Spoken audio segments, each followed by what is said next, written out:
이것은 스승의 목소리이다. 외침과 어루만짐이다. 이 목소리가 회개하기를 원치 않는 사람들에게 말할 때에는 외침이 되고, 비록 불완전하더라도 하느님과 그분의 말씀을 찾아내려는 착한 뜻을, 하느님과 그분의 말씀을 찾아낸 다음에는 자기를 거룩하게 하려는 착한 뜻을 가진 사람들에게 말할 때에는 어루만짐이 된다. 이 사람들에게는 말씀이 친구의 어루만짐이 되고 예수의 축복이 된다. 124. 예수께서 조가나의 농부들에게 말씀하신다. 사랑은 순종이다. 1945년 8월 23일. 아직 완전히 새벽이 되지는 않았다. 예수께서는 황폐하게 된 도라의 과수원 가운데에 계시다. 죽거나 죽어가는 나무들이 줄지어 서 있는데 그 중에는 벌써 쓰러지고 뽑힌 나무도 많이 있다. 예수의 둘레에는 도라와 조가나의 농부들과 사도들이 덜어는 서 있고 덜어는 쓰러진 나무줄기에 앉아 있다. 예수께서 말씀을 시작하신다. 새 날이 밝아오고 새 출발이 시작될 참입니다. 그런데 떠나는 것은 나만이 아니고 여러분도 다른 주인에게로 넘어가기 때문에 물질적으로는 아니지만 정신적으로는 떠납니다. 그러므로 여러분은 착하고 경건한 다른 농부들과 합쳐져서 오직 하나의 가정을 이룰 것인데, 거기서 여러분은 그렇게 하는데 기만 책을 쓰지 않고는 하느님과 그분의 말씀에 대해 말할 수 있을 것입니다. 여러분은 서로 믿음을 부축해 주시오. 서로 도우시오. 다른 사람들의 결점을 너그럽게 보아주시오. 서로 교화의 원인이 되도록 하시오. 이런 것이 사랑입니다. 그리고 비록 다른 방식으로 말하기는 했지만 어제 저녁 사도들에게서 구원은 사랑에 있다는 말을 들었습니다. 시몬 베드로는 어떻게 사랑이 둔중한 인간성을 초자연적인 성질로 바꾸는지, 사랑이 없으면 죽인 다음 익히지 않은 짐승처럼 썩거나 썩히는 것이 될 수 있고, 또는 적어도 불을 피우기에 알맞은 나무가 되지 못하고 물속에서 썩는 나무처럼 무익한 존재가 될 수 있는 사람을 가지고, 사랑이 어떻게 벌써 하느님의 분위기 속에서 사는 사람이 되게 하고, 따라서 부패를 면하고 이웃에게 유익한 존재가 되게 하는지를 순박하고 훌륭한 말로 여러분에게 지적해 주었습니다. 여러분, 정말이지 우주의 큰 힘은 바로 사랑이기 때문입니다. 나는 이 말을 결코 실증내지 않고 계속하겠습니다. 지극히 높으신 주님께 대한 사랑을 아담과 하와가 거절한 데서 생겨난 죽음과 병들을 위시해서 이 세상의 모든 불행이 사랑이 없는 데에서 옵니다. 사랑은 순종이기 때문입니다. 순종하지 않는 사람은 반란자입니다. 반란자는 그가 반란을 일으킨 대상을 사랑하지 않습니다. 그러나 전쟁이나 경쟁을 하다가 망하는 어떤 가정이나 두 가정의 파멸 같은 전반적이거나 개인적인 다른 불행들은 또 어디에서 옵니까? 이기주의에서 오는데 이것은 사랑의 결핍입니다. 그리고 가정의 파멸과 더불어 하느님의 벌로 물질적인 파산도 옵니다. 하느님께서는 일찍이든 늦게든 사랑 없이 사는 사람을 항상 벌하시기 때문입니다. 나는 이곳에 전설이 돌아다니고 있다는 것을 압니다. 그리고 그 전설 때문에 어떤 사람들은 나를 미워하고 어떤 사람들은 공포심을 가지고 나를 보고, 또는 새로운 벌 모양으로 내 예를 들고, 또는 벌이 무서워서 감수합니다. 전설은 내 눈길이 이 밭들의 저주를 가져왔다는 것입니다. 그러나 그것은 내 눈길이 아니었고 옳지 않고 잔인한 사람의 이기주의에 대한 벌이었습니다. 만일 내 눈길이 나를 미워하는 사람의 땅을 불태워야 한다면 정말이지 팔레스티나에는 푸르름이 별로 남지 않을 것입니다. 나는 나 자신에게 한 모욕은 절대로 복수를 하지 않고 이웃에 대한 이기주의의 죄에 고집스럽게 남아있고 계명을 독성적으로 비웃는 사람들은 아버지께 맡깁니다. 그런 사람들은 그들을 설득하려고 애쓰는 말과 그들을 사랑으로 끌어들일 수 있는 말을 들으면 들을수록 더 잔인해집니다. 나는 언제나 손을 들어 뉘우치는 사람에게 내 죄를 사해준다, 안심하고 가거라 하고 말할 준비가 되어 있습니다. 그러나 변하기를 원치 않는 냉혹의 동의에서 사랑을 모욕하지는 않습니다. 이것을 항상 머리에 새겨두어서 사물을 저희의 알맞는 빛으로 보도록 하고 또 존경으로 인해서 생겼거나 분노를 곁들인 공포로 인해서 생겼거나 어쨌건 진실과는 다른 전설들을 논박하도록 하시오. 여러분은 다른 주인에게로 갑니다. 그러나 이 땅을 떠나지는 않습니다. 이 땅의 지금 상태로 보아서 이 땅을 보살피는 것은 어리석은 일로 보입니다. 그러나 나는 여러분에게 이 땅에서 여러분의 의무를 다하라고 말합니다. 여러분이 이제까지는 무자비한 벌이 무서워서 이 땅을 돌보았습니다. 이제는 그 일을 또 하되 여러분이 받은 것과 같은 취급을 받지 않으리라는 것을 알면서 하시오. 나는 여러분에게 이런 말까지도 하겠습니다. 즉, 여러분이 인정 있는 대우를 받으면 그럴수록 여러분에게 인정을 쓰는 사람에게 일로서 인정을 갚기 위하여 기쁜 열성을 가지고 일해야 한다고.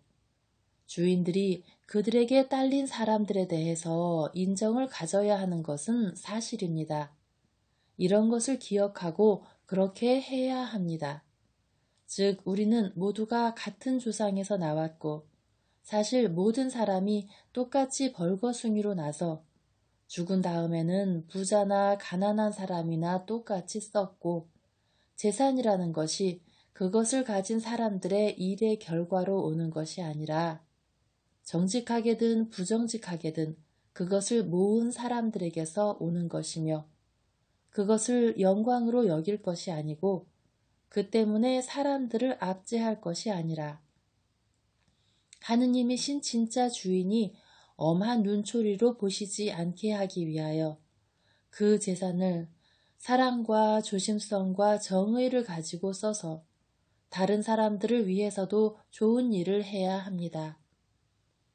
매수되지 않으시고 보석과 금전으로도 사로잡을 수 없고 우리의 착한 행동 덕택으로 우리의 벗을 삼을 수 있기 때문입니다. 그러니까 주인들이 그들에게 딸린 사람들에게 인정을 베풀어야 하는 것이 사실이지만 한편 하인들도 주인들에게 착하게 굴어야 하는 것도 사실입니다. 여러분을 이 비천한 처지에 두고자 하시는 하느님의 뜻을 순박하게 착한 뜻을 가지고 행하시오. 여러분은 나쁜 부자의 비유를 아시지요? 여러분은 하늘에서 상을 받는 것은 금이 아니라 덕행이라는 것을 알지요. 덕행과 하느님의 뜻에 대한 순종은 하느님을 사람의 벗으로 만들어줍니다. 사람들의 행동을 통하여 하느님을 볼 수 있다는 것은 매우 어렵다는 것을 나는 압니다. 일이 잘 되어 나갈 때는 쉽습니다. 그러나 나쁜 상황에서는 어렵습니다. 그런 상황으로 인해서 하느님께서 인자하지 않다고 정신이 생각하게 될 수 있기 때문입니다. 그러나 여러분은 사탄의 유혹을 받은 사람이 여러분에게 행하는 나쁜 짓을 이기고 여러분에게 눈물을 자아내는 이 장벽 너머로 고통의 진리와 그 아름다움을 보시오. 고통은 악에서 옵니다. 그러나 이 힘이 존재하고 또 그것이 하느님의 아들들의 영적인 금에 대한 시금석이기 때문에 그것을 없애지는 못하시는 하느님께서 그 악으로 하여금 그 독에서 영원한 생명을 주는 약즙을 뽑아내도록 강요하십니다. 그것은 고통이 그 날카로움으로 인해서 그들을 점점 신령하게 만들어서 그들을 성인이 되게 할 만한 그런 반응을 착한 사람들에게 일으키기 때문입니다. 그러므로 여러분은 착하고 공손하고 순종하시오. 주인들을 판단하지 마시오. 그들은 벌써 심판자를 가지고 있습니다. 나는 여러분에게 명령하는 사람이 의인이 되어서 여러분의 길을 더 쉽게 하고 그에게는 영원한 생명을 주게 되기를 바랍니다. 그러나 의무는 다하기가 힘들면 힘들수록 하느님께서 보시기에 공로가 더 크다는 것을 기억하시오. 주인을 속이려고 하지 마시오. 부정한 수단으로 얻은 돈과 식료품은 부유하게 하지도 못하고 배부르게 하지도 못합니다. 여러분의 손과 입술과 마음을 깨끗하게 간직하시오. 그러면 여러분이 밭에 매달려 있다 하더라도 하느님의 눈에 귀엽게 보이며 여러분의 안식일과 의무적인 명절들을 지키는 것이 될 것입니다.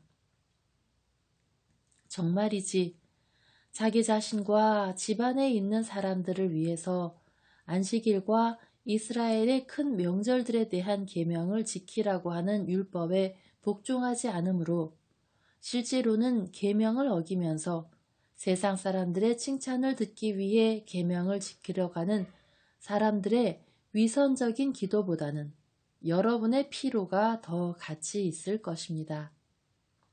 기도는 행위에 있는 것이 아니라 감정에 있기 때문입니다.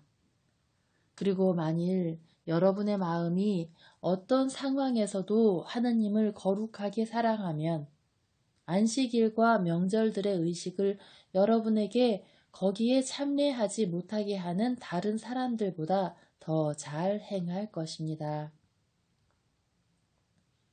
나는 여러분에게 강복하고 떠납니다. 해가 뜨는데 더위가 너무 심해지기 전에 야산에 도달하고자 하기 때문입니다. 가을이 그리 멀지 않으니 우리는 멀지 않아 다시 만나게 될 것입니다. 조가나의 새 하인과 이전 하인 여러분 모두에게 평화가 있기를 바랍니다. 그리고 이 평화가 여러분의 마음을 평온하게 하기를 바랍니다. 그러면서 예수께서 농부들 가운데로 한 사람 한 사람에게 강복하시며 지나가서 떠나신다. 말라 죽은 큰 사과나무 뒤에 반쯤 숨어 있는 사람이 있다. 그러나 예수께서 못 본 채 하시며 지나가려고 하시자 갑자기 나타나면서 말한다. 저는 조가나의 관리인입니다. 조가나는 제게 이렇게 말했습니다. 만일 이스라엘의 선생님이 오시면 내 땅에 머무르시게 하고 하인들에게 말씀을 하시게 내버려 두게. 그분은 좋은 일만 가르치시니까 그렇게 하면 나는 더 좋은 결과를 얻어낼 걸세. 그리고 어제는 오늘부터 이 사람들이 그러면서 도라의 농부들을 가리킨다. 저와 같이 있게 되고 이 땅이 조가나의 것이 된다는 것을 제게 알리면서 편지에 이런 말을 써보냈습니다. 선생님이 오시면 말씀하시는 것을 귀담아 듣고 거기 따라서 행동하게 우리에게 불행이 닥쳐오지 않도록 선생님께 많은 경의를 표하게 그러나 선생님이 이 땅에 대한 저주를 취소하시려는지 보게 하고 말입니다. 왜냐하면 조가나가 이 땅을 사는 데에 명예를 걸었기 때문입니다. 그러나 저는 그 사람이 벌써 그렇게 한 것을 후회한다고 생각합니다. 이 땅은 목장이나 만드는 것이 고작일 것입니다. 내가 말하는 것을 들었소? 예, 선생님. 그러면 당신과 당신 주인이 하느님의 강복을 받으려면 어떻게 처신해야 할지 알 것입니다. 이것을 주인에게 알리시오. 그리고 당신에게 관해서는 농사꾼의 필요가 어떤지를 실제로 알고 또 주인에게 잘 보인 당신이 그의 명령을 조절도 하시오. 그러나 당신 영혼을 잃는 것보다는 주인의 호의와 당신 자리를 잃는 편이 더 낫소. 잘 계시오.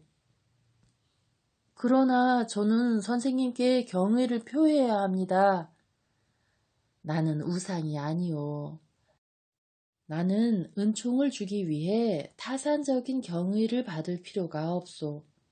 당신이 들은 것을 실천해서 당신 정신으로 나를 공경하시오. 그러면 하느님을 섬긴 것이 될 것이고 동시에 선생님도 섬긴 것이 될 것이요. 그리고 예수께서는 제자들과 여자들과 그 뒤에 따라오는 모든 농부들의 앞장을 서서 밭들을 지나가셔서 다시 모든 사람의 인사를 받으시며 야산 쪽으로 가는 길로 들어서신다.